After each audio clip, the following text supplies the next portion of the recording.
Los chamanes de México. Volumen 3. Pachita. Por Jacobo Greenberg, Silverbaum.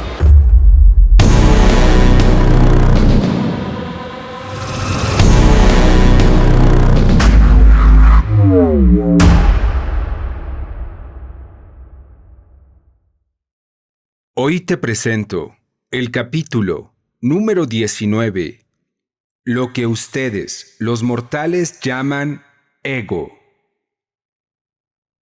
La verdadera realidad trasciende toda lógica, pensamiento y verbalización. Más allá del pensamiento y el lenguaje está lo que conecta con el ser y con la vida plena de sentido. Cada uno de nosotros es un sentimiento y existe un estado de conciencia desde el cual se dialoga con el mundo y todo adquiere significado. El lunes, en la sesión de meditación con mi grupo, todos vimos una luz blanca y dos de nosotros nos conectamos con el diálogo con el mundo. Un ruido contestaba un deseo y una pregunta. El trinar de un pájaro respondía a una ilusión y el ladrido de un perro una sensación corporal. Ningún lenguaje puede describirlo, y cualquier lenguaje puede llegar al sinsentido total, el sentimiento de unión con el mundo jamás. Así me preparé para la sesión del miércoles.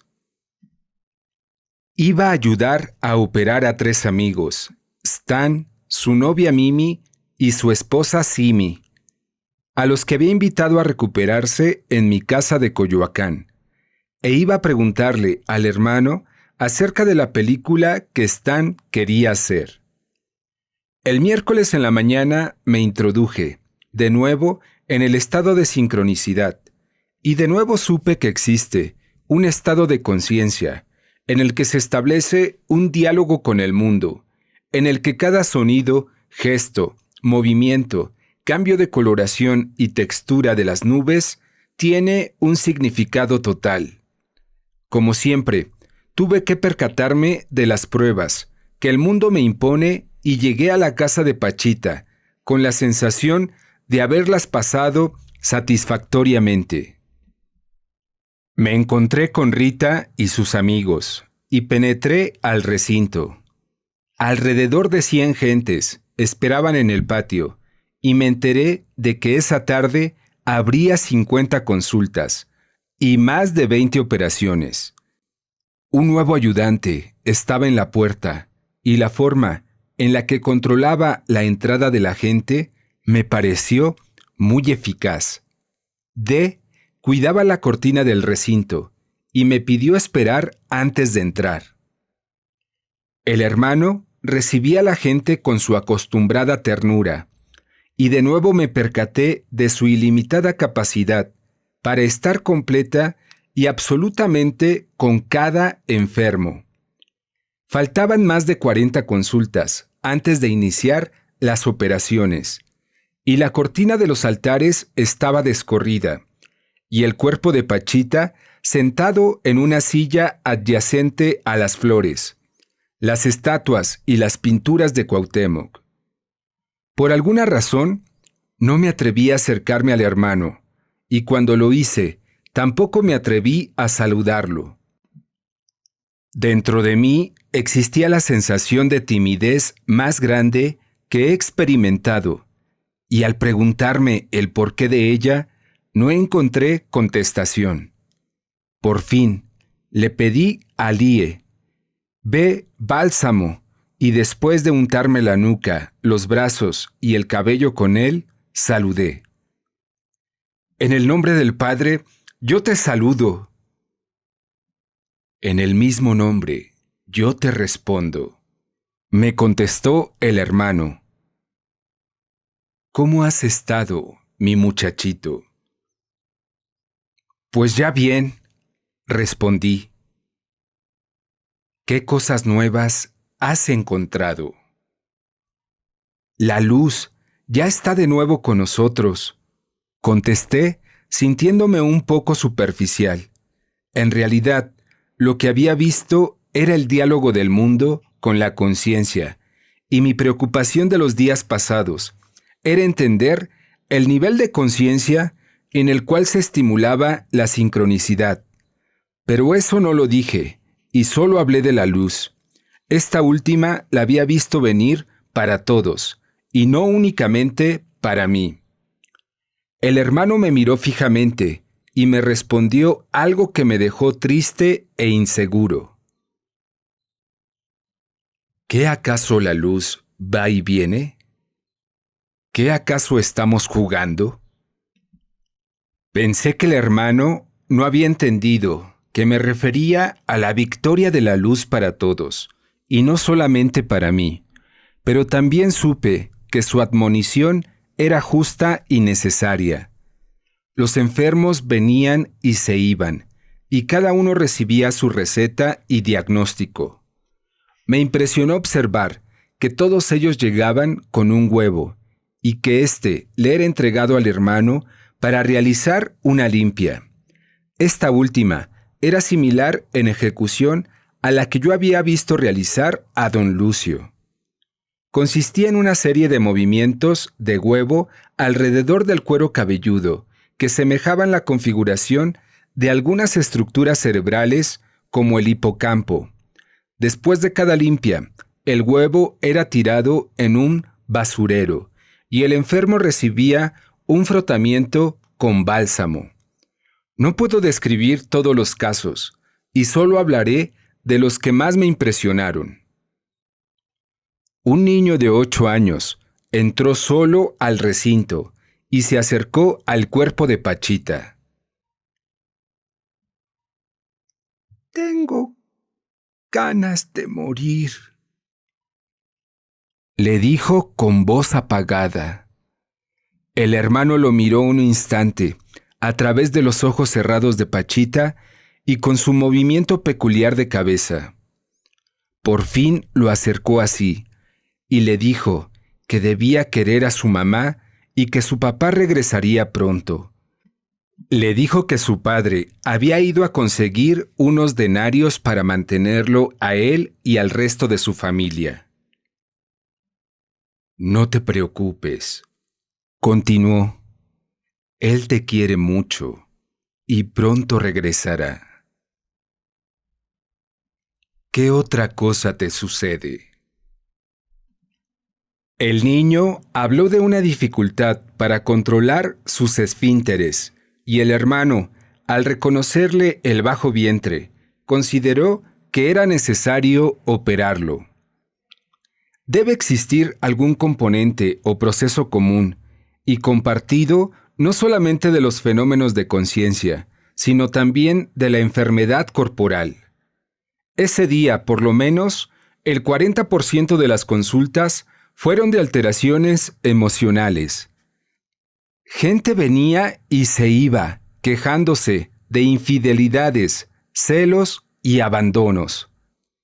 Pensé que desperdiciaban al hermano y que éste debía utilizar su tiempo en cosas más importantes, pero obviamente él no compartía mi opinión. Trataba a una mujer quejándose de la infidelidad de su hombre, con la misma intensidad y atención que la ofrecía a un cáncer considerado incurable. Cuando se le pedía ayuda para hacer retomar al marido irresponsable, pedía el nombre del fulano escrito en un papel y prometía visitar a los interesados para resolver el abandono. Una mujer ciega y anciana penetró al recinto y el hermano la reconoció inmediatamente. La abrazó, colocando los brazos de Pachita alrededor de los hombros de la viejita y oyó sus quejas. «Ya no veo», le decía entre sollozos. «Mi cuerpo está débil y no me puedo acostumbrar a la falta de visiones y encuentros». «Mi cariñosa niña», le respondió el hermano, Lo que sucede es que en tu vida viste mucho y ahora has penetrado en una nueva etapa. Ten paciencia, que yo le pediré a mi Padre bendiciones para tu vejez.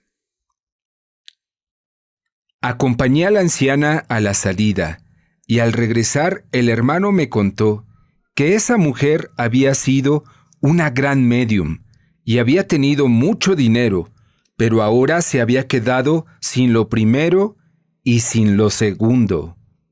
Pensé que los talentos psíquicos requerían de un cuidado extremo, y no me pude imaginar a Pachita perdiendo su capacidad curativa. Era como una luz enviada desde arriba, y ninguna alteración corporal podía apagarla. Si se iba era por error, abandono o irresponsabilidad. Las operaciones se iniciaron con los casos de ojos. Un muchacho joven, completamente ciego, entró acompañado de su mujer. Se le sentó en la misma silla que antes había ocupado el cuerpo de Pachita y se le intervino con el cuchillo. Era muy impresionante ver cómo la hoja metálica raída por el tiempo penetraba en la delicada joya de sus ojos. Nunca vi manifestaciones de dolor durante las operaciones de ojos, y el caso del muchacho no fue la excepción. Mientras el cuchillo penetraba y giraba en el interior de los globos oculares, el joven se mantuvo tranquilo y quieto. Como siempre, después del cuchillo se probó el alcance y finura visual utilizando una lámpara de mano y el hermano introdujo su pulgar entre la pared interna de la órbita y la externa lateral del ojo. A pesar de todo lo que había visto, me quedé atónito, tratando de entender cómo aquel dedo gigantesco podía caber en un espacio tan reducido. Después de varias operaciones de ojos, un muchacho joven y sordomudo ocupó la cama de operaciones.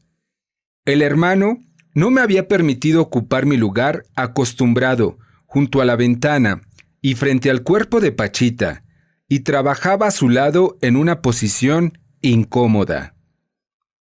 El caso era complicado, porque no había forma de saber si la intervención era o no éxito. El cuchillo fue introducido en el oído derecho y penetró 5 centímetros en él. El hermano susurró que tenía que alcanzar el caracol del oído interno para abrirlo. Yo decidí tocar las cejas del muchacho para detectar algún movimiento que me indicara una respuesta al sonido. No lo pude hacer desde la posición que ocupaba, y le pedí al hermano permiso para ocupar el lugar de la ventana. Accedió, y empezamos a hablarle al sordomudo. Su mundo es muy diferente al nuestro, dijo el hermano.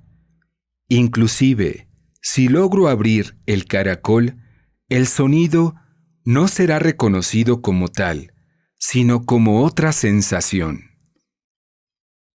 Después de varios minutos, noté que la ceja se movía en el instante en el que llamábamos al muchacho, y allí concluyó la operación.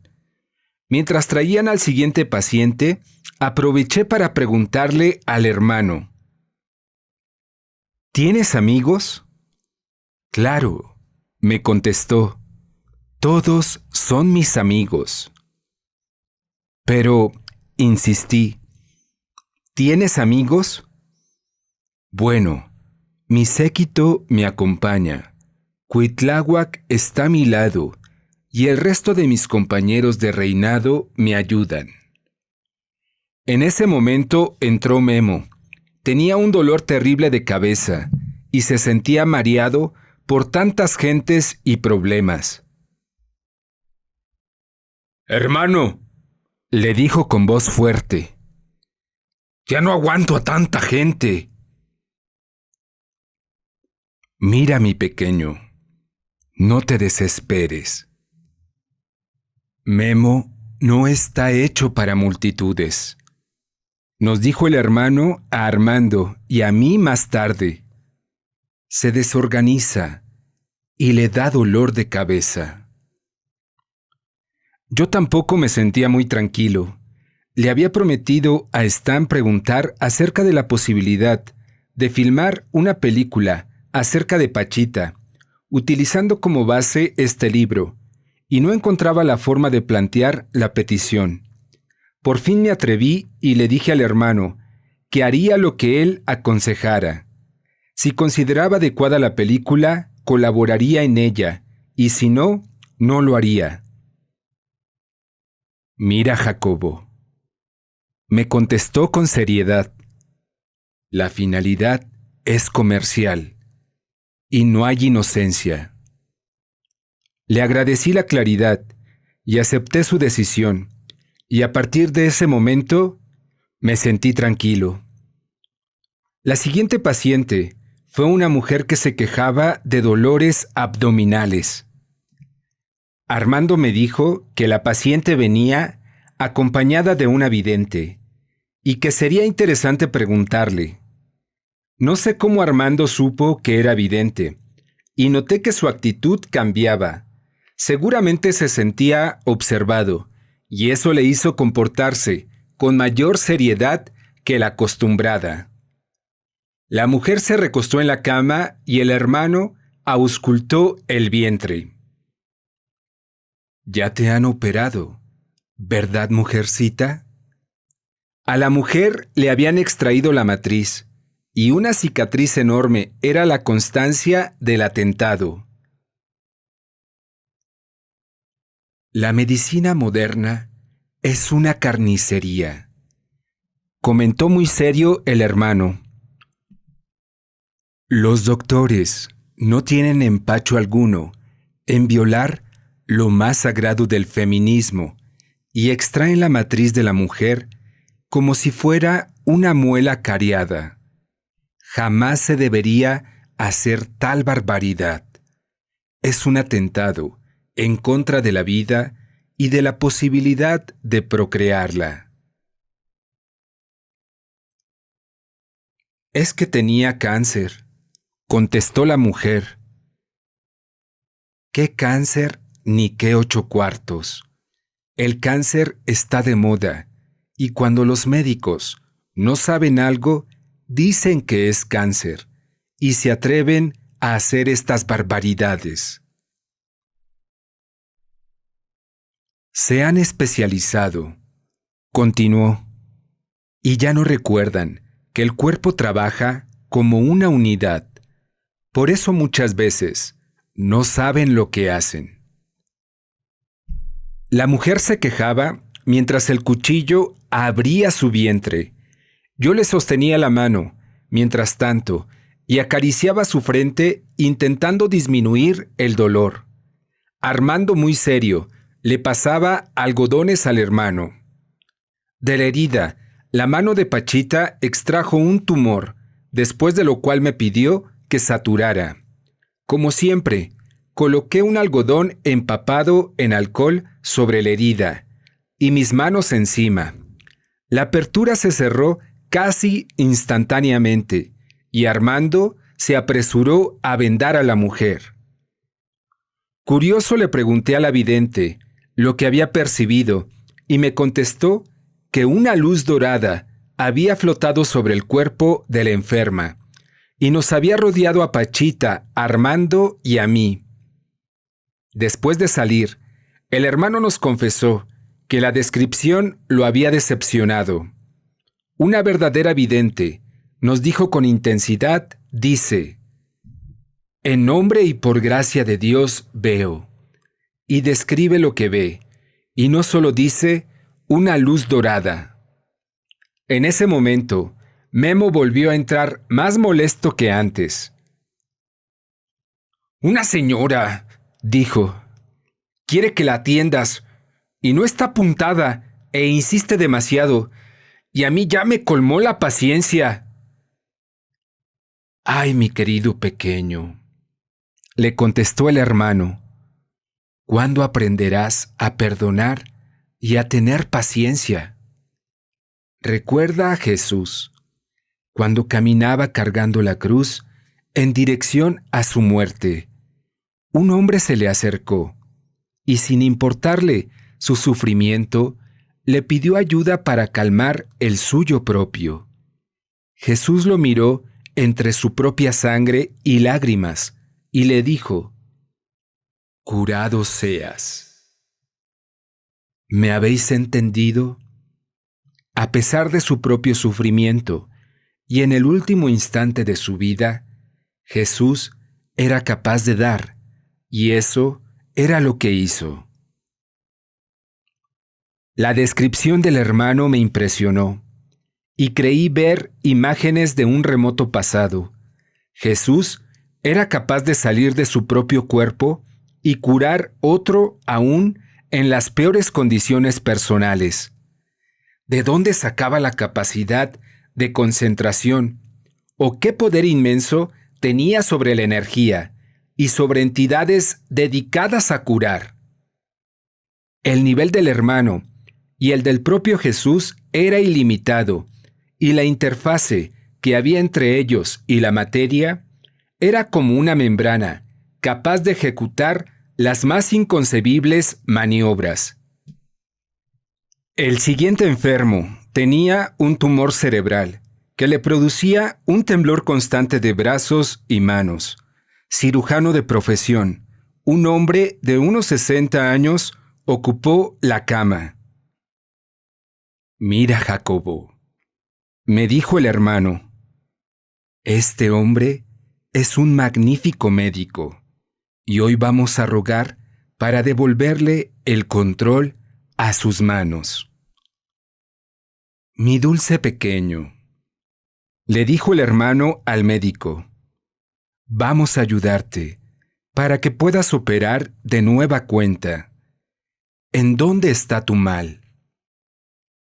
«En el lóbulo parietal derecho», contestó el médico.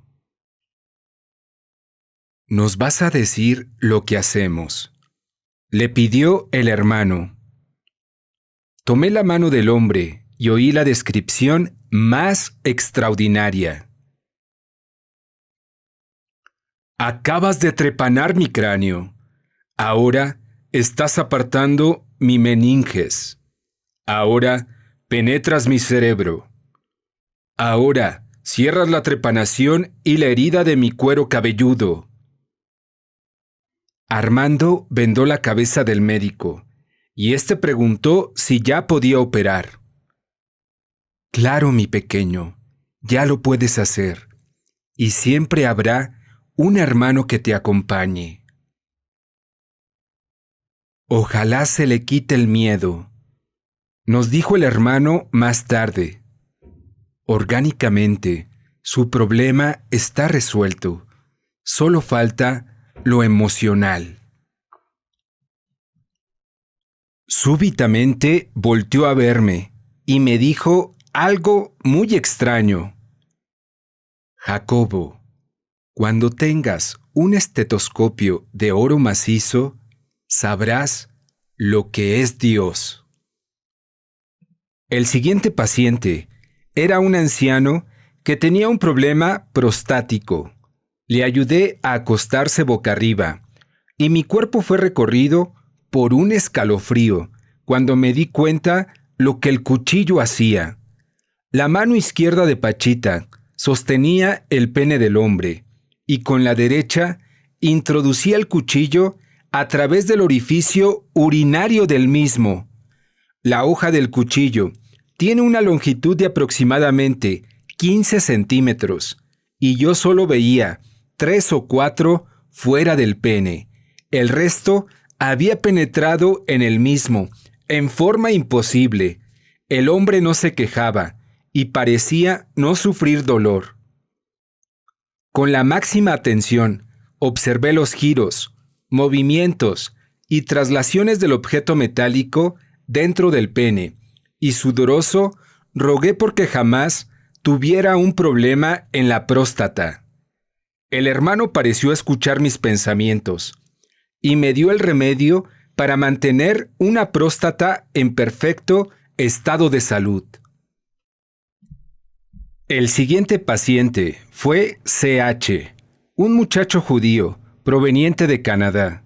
Tenía poliomielitis y parálisis total de la cintura para abajo. La había sufrido en edad temprana y sus hombros, pecho y brazos se habían hipertrofiado por el uso de muletas.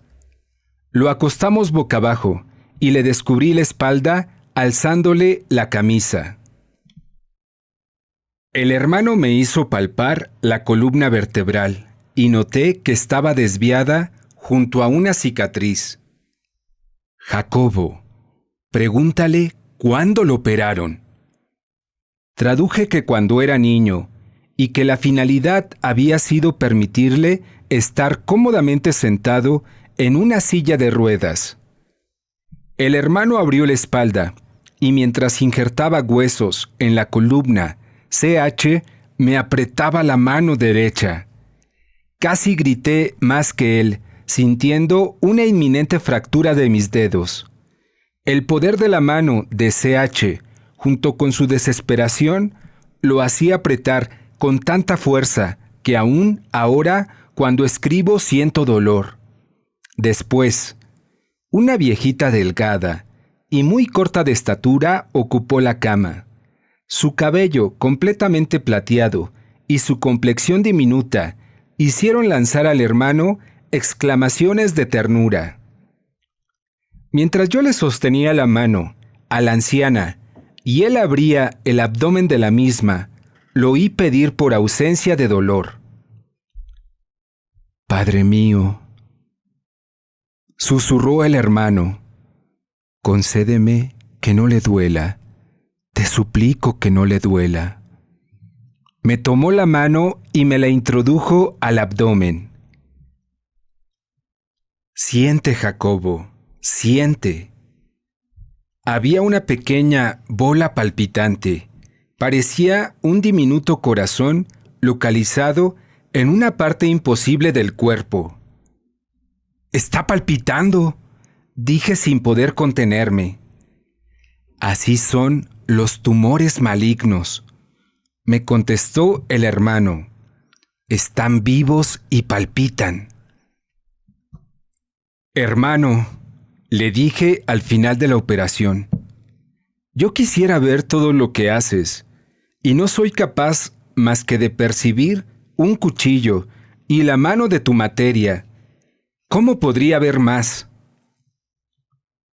«Si yo lo pidiera a mi padre», me contestó, «verías. Pero no podrías dormir en la noche. Vas muy bien, Jacobo. Ten paciencia. Tu libro es corregido y tu visión también lo será. Pero debes ir poco a poco». La siguiente paciente fue Simi. La acostamos boca arriba y el hermano le abrió el bajo abdomen. La mujer chillaba de dolor y casi aulló cuando el hermano sacó una esfera oscura que había crecido junto a su sexo. «Este es el precio que hay que pagar por el placer desmedido», contestó el hermano. Le traduje la observación a Simi y ella pareció comprender su significado. Al día siguiente, recuperándose en mi casa, me contó su vida y yo también comprendí. Había vivido en Tepoztlán y después de algunos meses, extrañas visiones y más extraños mensajes había empezado a recibir. Veía duendes y máquinas flotantes y ovnis y extraterrestres. Absolutamente confusa, había buscado a alguien que la pudiera ayudar y en California conoció a AP. La invitó a vivir en su instituto de Nueva York y durante años Simi participó en una serie de experimentos psíquicos tendientes a establecer una comunicación directa con seres extraterrestres. AP la sometió a cientos de trances hipnóticos y la convenció de que su misión en esta vida era ayudarlo a él a preparar el aterrizaje masivo de extraterrestres. Poco a poco, Simi fue penetrando en la mente de AP, y éste la colocó en un estado de dependencia total. La mente de Simi dejó de pertenecerle a ella y empezó a ser considerada propiedad exclusiva de AP. Después de 2 años de experimentación, Simi dejó de entender la razón de su aparente misión y desconfió de todo lo que ocurría. Por fin, un día huyó. Simi se dedicó al placer en un esfuerzo desesperado por encontrarse, y el tumor en su bajo vientre era el resultado. Después pasaron a Mimi y a Stan. Mimi tenía dolores muy intensos de espalda, y el hermano le injertó varios huesillos, tratando de crear una estructura ósea que fortaleciera la columna. Stan, su novio, había sido operado de su oído derecho, pero su sordera continuaba. Asistí a la operación, y el hermano lo hizo acercarse a ver el injerto óseo. Mimi soportó valientemente la intervención, y Stan se enteró de que su sordera continuaba, por una mezcla de falta de fe e impaciencia. Al terminar con Mimi, el hermano invitó a Stan a una nueva intervención, pero él se negó con temor. Cuando nos quedamos solos, el hermano me dijo que me contaría la vida de Pachita. Algún día lo haré, y sabrás lo que los mortales como ustedes llaman ego. Aquí en la tierra, los mortales necesitan aire, agua, alimentos, y deben ser proporcionados. La siguiente enferma interrumpió el monólogo. La operación que se iba a practicar en ella me dejó atónito y logró sorprender aún a Memo, quien la presenció al lado de Armando. Una mujer bondadosa penetró al recinto, acompañada de su hija. Los médicos le habían detectado un tumor maligno en un pecho y se lo habían amputado. Ahora el hermano vio que un pulmón debía ser injertado y todos nos preparamos para la operación. Era la última operación por ser la más compleja y larga. Tomé la mano de la mujer y le acaricié su frente mientras el cuchillo de monte abría una incisión gigantesca en su costado derecho. Se oyó un sonido parecido a un escape de aire, y enseguida la mano de Pachita extrajo un tejido membranoso y violáceo y tomó de la mesa adyacente a su silla un paquete de papel aluminio.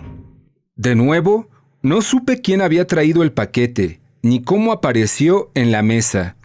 Contenía un pulmón enrollado en sí mismo.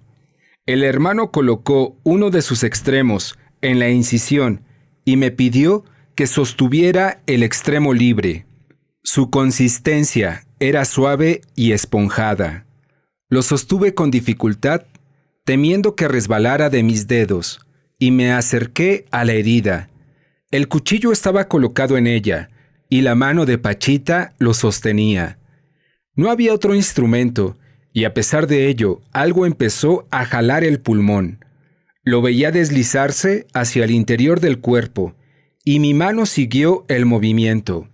De repente, el tejido desapareció en el interior del cuerpo y la herida se cerró frente a mis ojos, sin dejar rastro visible aparente. Le dije a la mujer que todo había terminado, pero estaba equivocado. La mano de Pachita tomó el cuchillo y lo acercó a la garganta de la mujer. Con un movimiento seguro, lo introdujo a 5 centímetros por debajo de la garganta.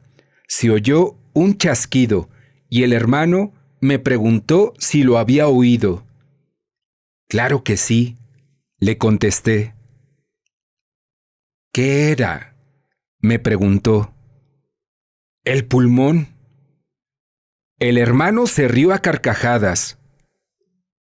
El pulmón no está delante, Jacobo. La tráquea, corregí apenado. Claro, contestó. Eso fue la tráquea. Después supe que la mujer tenía grandes dificultades respiratorias y la maniobra en la tráquea había sido utilizada para solventarlos. Ya no me atreví a decir que todo había terminado y observé la siguiente maniobra. Más bien, la olí. Súbitamente, un olor putrefacto invadió mis fosas nasales.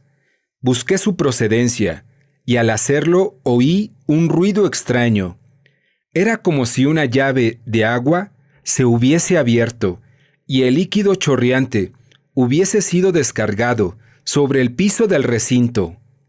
Me asomé sobre la cama y vi que del brazo derecho de la mujer la sangre salía a borbotones.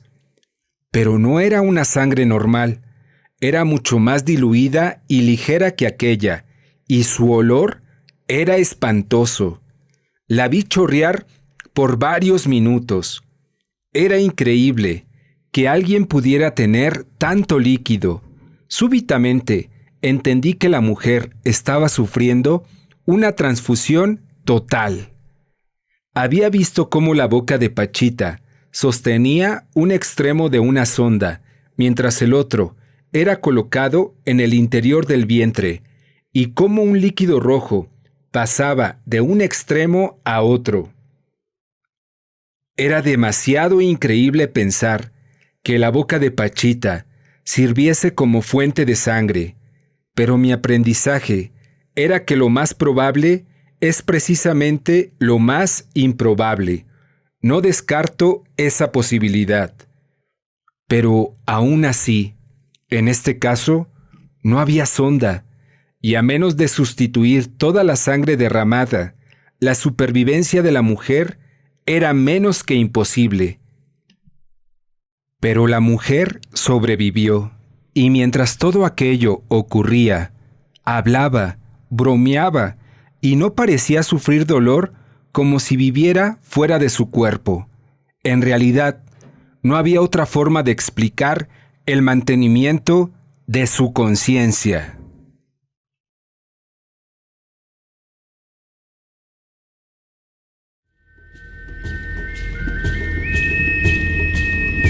Muchas gracias por tu visita. No te pierdas el próximo capítulo. Fausto.